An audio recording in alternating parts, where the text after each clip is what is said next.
अब ये दिखाई दे रहा है। Yes sir. बहुत बेसिक सा, कुछ ज़्यादा नहीं लगाया है इस पर, वही सेम चीज़ बनाई है। इवेंट लिस्नर JS में चलते हैं।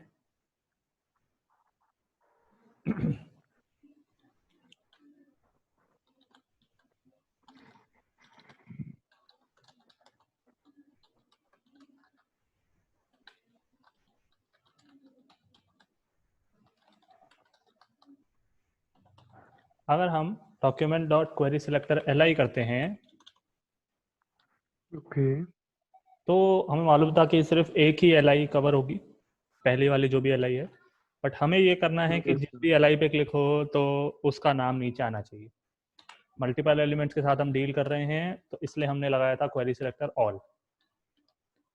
ओके इसको एक वेरिएबल में ले लिया था।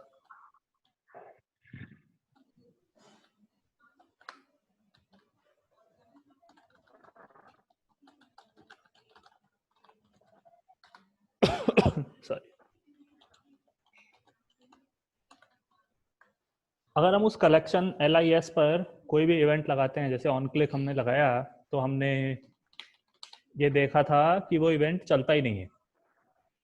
मैं क्लिक कर रहा हूँ यस सर। बट कुछ भी नहीं हो रहा है। कंसोल में आपको कोई एरर भी दिखाई नहीं देगी।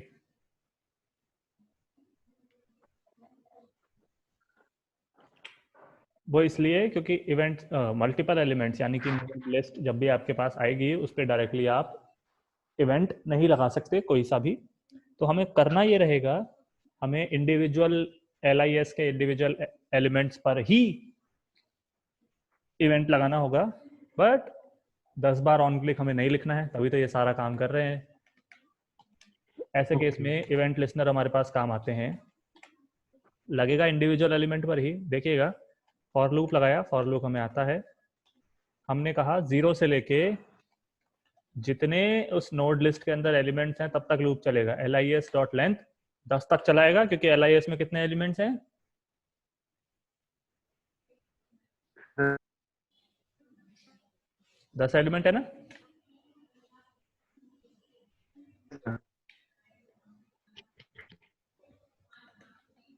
LIS पे जब ऑन क्लिक लगाया तो नहीं चला, इसीलिए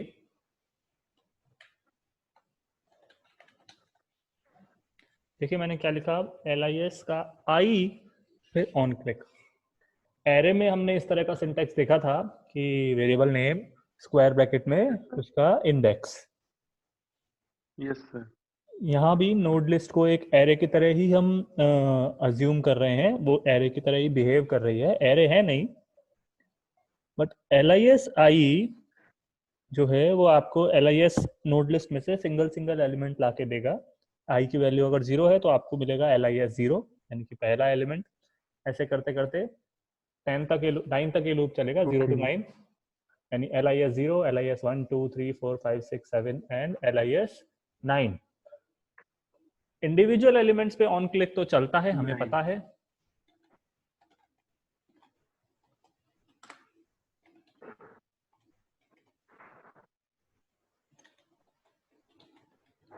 अगर मैं ऐसे रन करा के देखूं तो ऐसे चल जाना चाहिए। देखते हैं।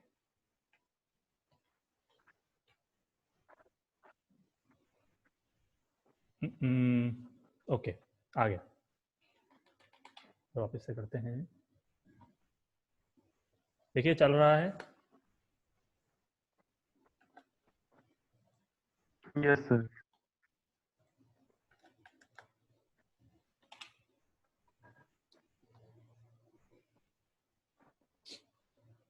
ये तरीका भी सही है, गलत तो नहीं है। बट जो इससे भी अच्छी अप्रोच है, जो प्रोफेशनल अप्रोच है, जो हम अप्लाई करने वाले हैं, वो देखिए इवेंट लिसनर के साथ होती है वो।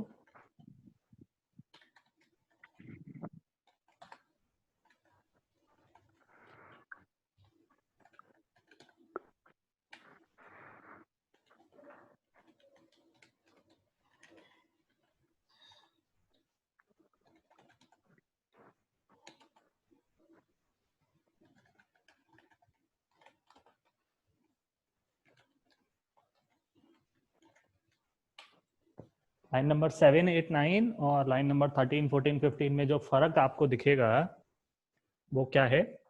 7 पे हमने कहा था LIS, इंडिविजुअल LIS पे क्लिक पे ये फंक्शन चलेगा, हमने डायरेक्टली कह दिया। लाइन नंबर 13 पे हम क्या कह रहे हैं? यस देखिए सर। लाइन नंबर 13 पे हमने कहा है इंडिविजुअल LIS, यानी कि LIS में से एक एक एलिमेंट, क्योंकि लिस्ट पे तो काम हो ही नहीं सकता। हमने कहा यस है सर। LIS इंडिविजुअल के साथ हमने एक चीज को बांधा है, हमने लगाया add event listener. Individual LIS के साथ आप ऐड करें, अटैच करें क्या? जब जब उस पे होगा क्लिक, ध्यान रखिए यहाँ ऑन क्लिक नहीं है, यहाँ क्लिक लिखा है मैंने जानबूझ के, ये क्योंकि नहीं चलेगा।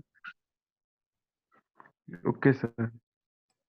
यहाँ हमने बोला है LIS 0, अब हम अज्यूम करते हैं अगर आई की वैल्यू 0 है, पहले LIS के साथ अटैच करें क्या, कि जब उस पे होगा क्लिक तो चलेगा ये फंक्शन। इस चीज को बोला जाता है okay. Event listener. Add event listener 2 argument लेता है, किस इवेंट पे क्या परफॉर्म करना है। हमने कहा इस इवेंट पे, इवेंट का नाम है क्लिक, ये फंक्शन चलेगा। क्लिक की जगह आप माउस ओवर, माउस आउट, की अप, की डाउन, ऑन शब्द हट जाएगा, ऑन की अप नहीं, की अप, ऑन माउस ओवर नहीं, माउस ओवर, ऑन क्लिक नहीं, क्लिक।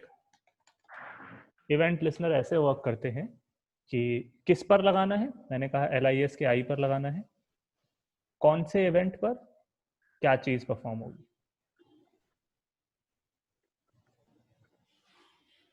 यहां हमने ये बोला है LIS आई पे जब क्लिक होगा तो हमने एक अनोनिमस फंक्शन, बिना नाम वाला फंक्शन, जैसे कि हम ऊपर भी लगा रहे थे, वो दिया हमने। Yes sir. ओके। गलत तो नहीं है, बट कभी कभी क्या होता है, हमारा ये जो अभी ये जो फंक्शन है ये सिंगल लाइन का था, इसमें सिर्फ एक अलर्ट लिखा है, बहुत सिंपल है।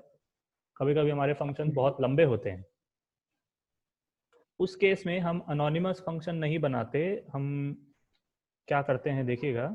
गलत नहीं है, अगर आपका फंक्शन बहुत सिंपल है, 1-2 लाइन का है तो ठीक है। अनोनिमस फंक्शन की बजाय नेम्ड फंक्शन, जो नॉर्मल फंक्शन होता है, से हमने कहा गेट पॉपअप।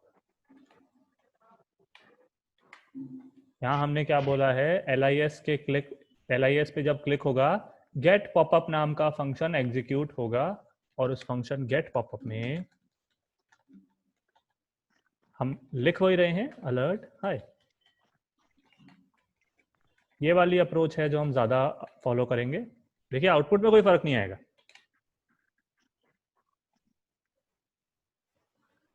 अरे 1 मिनट, फर्क आ गया। क्या फर्क आया? Is not an object. Oh okay okay okay okay.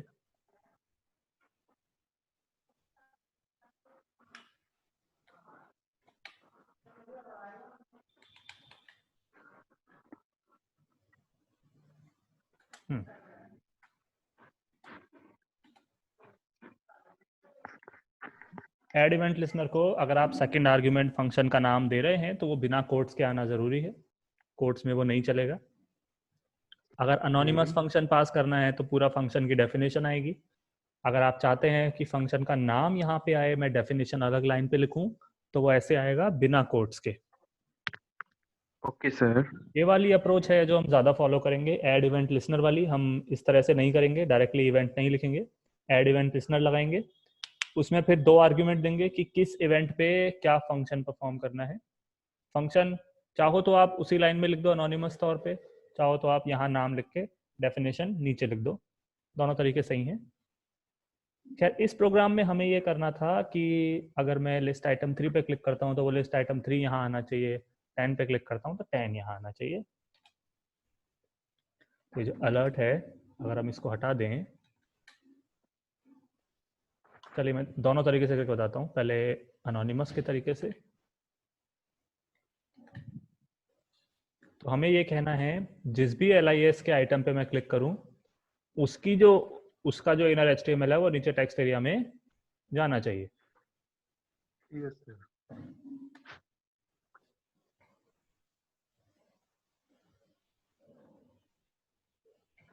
This dot inner HTML, देखिए दिस क्या है यहाँ पर, आप बताओ मुझे दिस क्या है यहाँ पर? जिसका मतलब है सर कि इसी मतलब हाँ, इसी इसी टैग एलिमेंट। का। हाँ, इसी हाँ टैग का। मतलब इसी तो वो टैग कौन सा है? इसी टैग इसके अंदर एल आई है। बिल्कुल। लाइन नंबर 14 पे जो मैं दिस लिख रहा हूं, वो दिस उस LIS के एलिमेंट को रेफर करेगा जिस पर क्लिक हुआ है। लाइन नंबर 14 पे जब आप पहुंचोगे जब किसी भी LIS के 10 में से किसी पे भी क्लिक होगा, तो दिस रेफर करेगा उस एलिमेंट को जिस पे आपने क्लिक किया है। मान लीजिए अगर मैं 3rd नंबर पे क्लिक करता हूं तो दिस है ये, अगर मैं 9th पे क्लिक करता हूं तो यस सर। दिस है ये, अगर मैं 10th पे क्लिक करता हूं तो दिस है 10th। तो दिस डॉट इनर एस्टिमेट यानी उस पर्टिकुलर एल आई का अंदर जो लिखा हुआ है। Yes sir. अगर आप इसको अलर्ट करा के देखेंगे,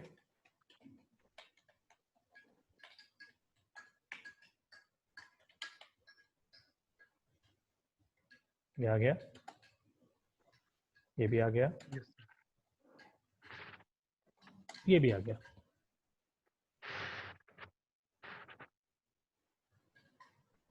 हालांकि हमें इसे अलर्ट नहीं कराना।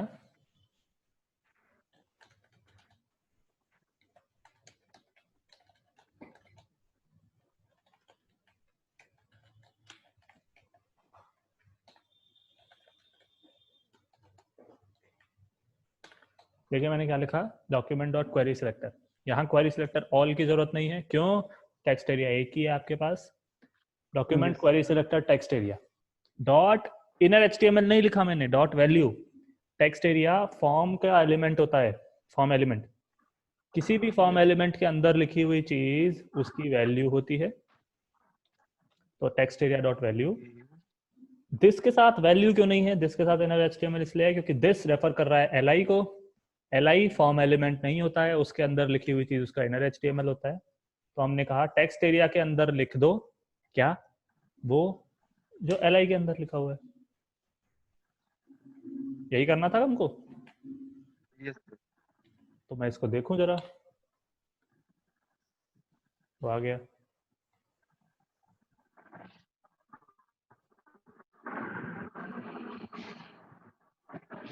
इसी चीज को अगर आप अनोनिमस फंक्शन के थ्रू, सॉरी नेम्ड फंक्शन के थ्रू करना चाहते थे, कोई खास फर्क नहीं आएगा आपके प्रोग्राम में। गेट पॉपअप, गेट पॉपअप में आप चाहें तो सेम चीज लिख सकते हैं।